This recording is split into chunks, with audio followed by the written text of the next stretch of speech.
Hi, Sama. How are you doing today? I'm doing good. How are you? Great. Wonderful. Really looking forward to this conversation and learning kind of more about, I guess, starting off just with sort of, what's your business and kind of how do you serve customers? My name is Ali-Berchem. I started Portkey SEO Solutions over 9 years ago. And we specialize in web development and search engine optimization for small businesses. Really, the backstory of me starting this business is that I have an IT background and I started doing SEO for my husband's construction company. It worked so well that he pushed me to start a side business to help serve all the other partners that he worked with, from insulation to roofing to windows, doors, all these other contractors he worked alongside. So while I worked my full-time IT job, I started this side business serving a lot of these other contractors to help their phone ring a little bit more. And over a year of doing that, I was 25. I was working 10-hour days in IT, and then I'd have a break at the gym, and I'd come home and work till 2 in the morning, only to wake up at 5 to get to work by 7.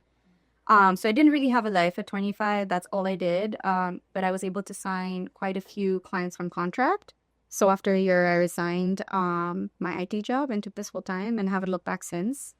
And since then, we have diversified, serving all types of clients, from solo entrepreneurs to a team of 50 people, in every single type of business you can imagine, even those I didn't know existed. So we help small businesses, but we also help individuals who just want to look good online. So whether that be a really polished CV or resume online, or an influencer who wants to house all their affiliate links in a website. So yeah. I know that digital marketing and web development are they're very competitive spaces. There's a lot of people in that. What do you do? What are sort of some of your tactics for bringing on finding new customers and sort of marketing yourself? So there's a couple of things that set my business apart. For one, our primary focus for digital marketing is organic.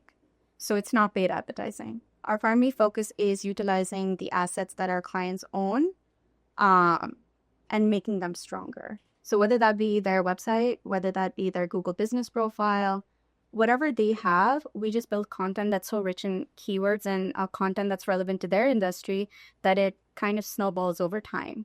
And say we don't work together anymore, the client still gets to keep all that content and it still gets to work for them until they are in business. I do it that way because that's how I started. I started doing it for our construction company in that way, where we didn't have to rely on ads as a crutch. So one thing that sets us apart from other digital marketing agencies is that we push the client to invest in themselves rather than invest in a third party. What also sets me apart in this space is you'll never see a team that looks like mine in Minnesota. I pride myself in employing a lot of minorities. Pretty much everyone on my team is a minority from some shape or form. I myself am an immigrant. I've been here 16 years. I came here to go to college, and then I got sponsored to stay under a special category visa to work. So my journey has been very interesting. And there's been things that I've had to face that a lot of people locally would not understand, like H-1B sponsorship to be able to work. I just sponsored my first employee last year in a lottery system, and luckily she got it, and she's from Nepal. So one thing is we look different. So that means that we can also relate to people anywhere. We don't only serve clients in Minnesota. We serve clients nationally and internationally as well. Within my team, we speak multiple different languages as well. So there's a nice cultural connect that we can have with other potential clients overseas. For me, networking was a very, very crucial way for me to connect with local businesses. Living here in Minnesota or the Midwest in general, I've realized that people like to work with people they know they can trust. And I didn't have any of that. So I kind of put myself out there and started going to networking events and meeting other business owners and decision makers, because at the end of the day, they're the people I need to be talking to in order to get their marketing going, their digital marketing going, or working on their website. So I really put myself out there in all these different rooms, and that opened up a lot of opportunities for me. And over these 9 years, I've built such incredible networking contacts that I continuously collaborate with. I refer back and forth business. And it's almost like my own team of supporters and salespeople in this space. And I found some really incredible friendships through networking as well. Excellent. You mentioned developing content there. So does part of do you have resources on your team to actually do like writing, and do you do any content beyond that, such as podcasting or video? We don't do podcasting. Our core focus for our clients is Google search results. So really helping them show up on Google through copywriting, through content creation, design, graphic design, and really like building pages on the website that work and that Google wants to find and rank. So we do work with a lot of other people within my network for videography, for photography, bring other people within the media space together to just elevate the product that we're creating, which is why networking has been so crucial for me, is because we do need those other partners. We need someone in PR. We need someone perhaps who specializes in influencer marketing, because we don't do that. One thing that people don't realize is if you're digital marketing, a lot of different digital marketing agencies specialize in different things. We all don't do everything on the internet. So there's, one way that we differentiate ourselves is that we will help you get found on Google. We'll help you look good on Google. We'll help you look good online. But that's kind of our core focus. We won't create your videos for you or, publish an article in a magazine for you. That would be more media buying and selling. So, but what we can do is connect the people with the right resources because of my networking. Sure. Another big topic of conversation in digital marketing right now and web development is AI. Wondering a couple of things. How are you using that? And then what kinds of questions are you getting from your clients about AI? So AI is very interesting. It definitely elevates our work and makes it a little more efficient in certain circumstances. But sometimes it can be tricky as well. When we are creating content, especially for Google, it's very important for us to create brand new content that is original. Because with SEO, Google algorithms are now trained to really spot duplicate content, and it almost cancels out all the pages that have the duplicated content, and it honestly hurts the business's website. So our goal is to use AI for industry-specific topics, frequently asked questions, just content to write upon, but not the written content.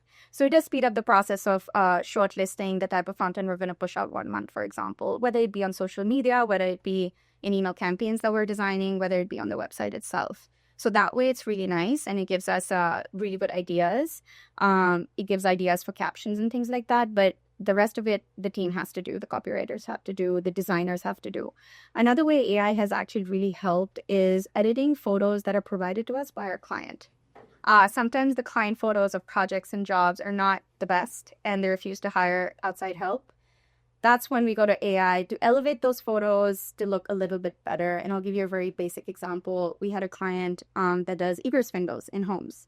And we were building his website, and he provided all his photos of after the egress window has been put in, but that's all the dirt that's dug up on the outside. Doesn't look very nice on the website. Doesn't have a nice flower bed outside the egress window. So we use AI to add that, to add like a nice patio and everything else. And it looks so realistic, and it's original photos because we're elevating the original photos sent to us. So AI does help the need to not pay for stock photos anymore as well, because you're creating something brand new with the help of AI. It does, absolutely. I've been noticing, and I'm sure in your business you have an increasing web traffic actually from primarily ChatGPT, but also Perplexity, some of the other AI chatbots. They're not really search engines, but people do use them for search content. Right. How do you see how do you explain if a client would ask, well, what's the difference between SEO, I guess, and optimizing for AI? So it's one and the same, because before AI really came into play, there was still bots that were tracking content in order to rank the content. If your content doesn't get tracked, it's never going to show up on search results. Now you'll notice in the search bar in Google, there is a section, an AI section, where you'll see a snippet of information with articles linked on the right-hand side. Those articles are the landing pages on the website where we are writing for.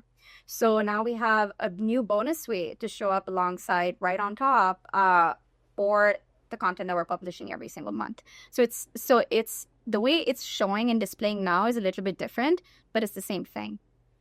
If the AI is looking for fresh content to rank. So our job is pretty much the same. It's just feeding it the right type of content according to Google standards that it's going to then rank. Excellent. What's sort of a bit of inspiration that drives you or something you think could benefit others?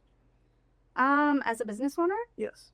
well, I think for me, I have that kind of a personality where I cannot be idle. I need to be producing and productive with my time. So my motivation really is that I have a very restless brain and I need to keep going and I need to feel useful. I feel like, my family growing up has really invested in my education and invested in my brain, and I want to put that to use. I come from a background where, the roles for women and men are not necessarily equal. And I feel like that's the case all over the world, but a little more so. And I kind of want to break that stereotype where, just because my father doesn't have sons doesn't mean that his daughters cannot achieve what a son would have achieved.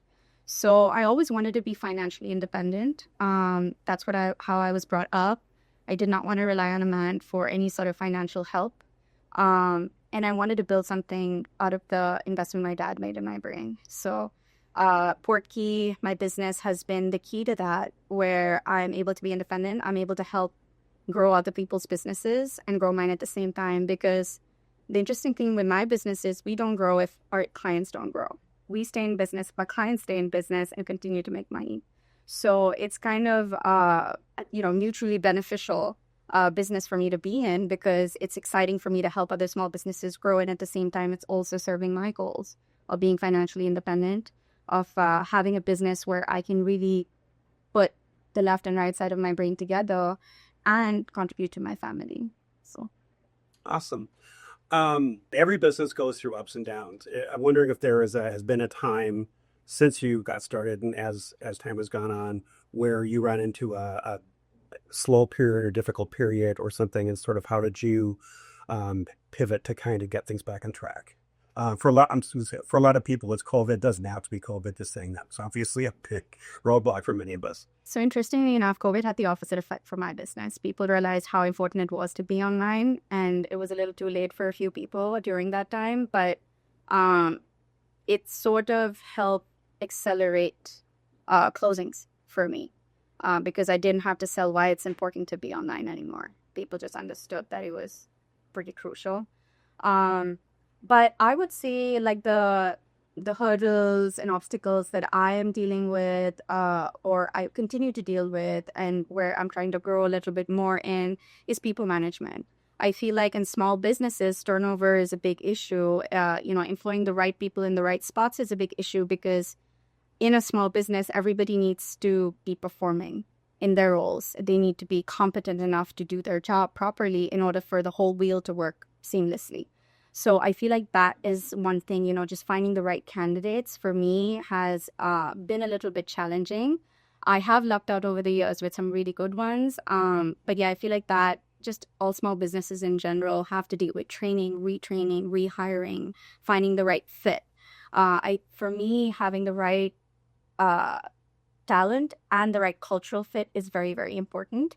I want my employees to be happy where they're working, inspired and motivated. And I feel like having one wrong employee who lacks motivation or productivity kind of like spreads that to the whole team. So my goal is to just be very vigilant when it comes to the hiring process, and hopefully luck out with the right fit. Real quick follow up on that. So do you have full-time employees or 1099s or a mix of both? Full-time employees. Only full-time employees. Okay. But you mentioned partnering with other consultants, agencies. Yeah. So in networking, a lot of the times you will refer your network out in the hopes that they will refer you back in the future. Sure. Last thing, what's sort of something you wish more people understood? I think pertaining to my industry and what I do, just that people understand the importance of staying consistent when it comes to their digital marketing. SEO is not a one-time thing. It is a long-term commitment. It's not an ad, but you will turn it on tomorrow and switch it off the day after. SEO is a long-term commitment where you have to push that content out for a period of time for it to continue to work for you. I'll give you an example for myself. Being in the digital marketing space, I don't really pay for ads. I get found organically, but that didn't happen overnight. I built my content to a place, in the first 2 years where it kind of was working. It was good. I was getting leads off of it. And then year 3 and 4 comes around and then it snowballs. Now I get leads, calls, chatbot, messages every single week from people who want my business organically online because they find my company online when they're looking for a web development agency or SEO agency in Minneapolis. That's how I get found. So people need to understand that this is not a one-time thing. It's not going to work if you do it for a month or 1 week. In fact, if you do it, say, for 1 year and then you have a major gap of, say, 3, 4, 5, 6 months, that doesn't mean your competitors stop pushing out content. So all the gains that you made in that first year, they're all dropping. And then when you start again, you start from scratch. So it's almost like a rat race. You have to keep pushing more content out and you'll have more and more competitors come up, try to compete with you on those first page rankings in particular locations, and you kind of have to stay on top of it. A lot of my clients that I've had now, like since I started my business, I've had my clients I signed up my first year till today, and they still continue to work with me because they've grown so exponentially, where they have to keep their guys busy and out on jobs and projects. So in that case, what I recommend is making sure you're consistent with your SEO strategy, whether it's an aggressive one when you start and you taper off and do a maintenance strategy. Have a strategy. Do not stop because you will lose your gains. Excellent. Thank you. Yeah, thank you.